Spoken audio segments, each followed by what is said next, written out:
நபியவர்கள் சோகத்தின் பொழுது கேட்ட துஆக்களில் ஒன்றுதான் அல்லாஹும்ம இன்னி அப்துக வப்னு அப்திக வப்னு அமதிக் நாசியதி பியதிக் மாதின் ஃபிய ஹுக்முக் அதுலுன் ஃபிய கலாஉக் அஸ்அலுக பிகுல்லி இஸ்மின் ஹுவ லக் சம்மைத பிஹி நஃப்ஸக் அவ் அன்ஸல்தஹு ஃபீ கிதாபிக் அவ் அல்லம்தஹு அஹதம் மின் ஹல்கிக் அவ் இஸ்தஸர்த பிஹி ஃபீ இல்மில் கைபி இந்தக். அழகான ஒரு துஆ.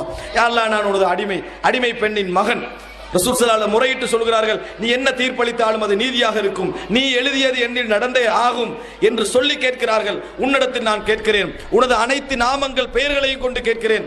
நீ அவை உனக்கு வேதத்திலே இறக்கியவைகளாக இருந்தாலும், உன் தூதர்களுக்கு கற்றுக் கொடுத்தவைகளாக இருந்தாலும், உனக்கு நீயே சூட்டிக் கொண்டவைகளாக இருந்தாலும், நீ சொல்லாமல் உனது அறிவிலே வைத்துக் கொண்டவைகளாக இருந்தாலும், அத்தனை பெயர்களை கொண்டும் நான் கேட்கிறேன். அன் தஜஅலல் குர்ஆன ரபீஅ கல்பி வ நூர ஸத்ரி வ ஜலாஅ ஹுஸ்னி வ ذهاب ஹம்மி வ கம்மி. குர்ஆனை எனது உள்ளத்துடைய ஒரு பசும் பகுதியாக ஆக்கி வைப்பாயாக, எனது கவலைகளை போக்கக்கூடிய ஒன்றாக ஆக்கி வைப்பாயாக, எனது எண்ண கிடைக்கைகளை ஆற்றுப்படுத்தக்கூடிய ஒன்றாக ஆக்கி வைப்பாயாக என ரசூலுல்லாஹி ஸல்லல்லாஹு அலைஹி வஸல்லம் சோகங்களின் பொழுது துஆ கேட்பார்கள். அல்லாஹும்ம லா ஸஹல இல்லா மா ஜஅல்தஹு ஸஹ்லா வ அன்த தஜஅலுல் ஹஸ்ன இதா ஷி'த ஸஹ்லா. யா அல்லாஹ், அல்லாஹும்ம லா ஸஹல இல்லா மா ஜஅல்தஹு ஸஹ்லா, நீ இலகுபடுத்தியதை தவிர வேற எதுவும் இலகுவான ஒன்றல்ல.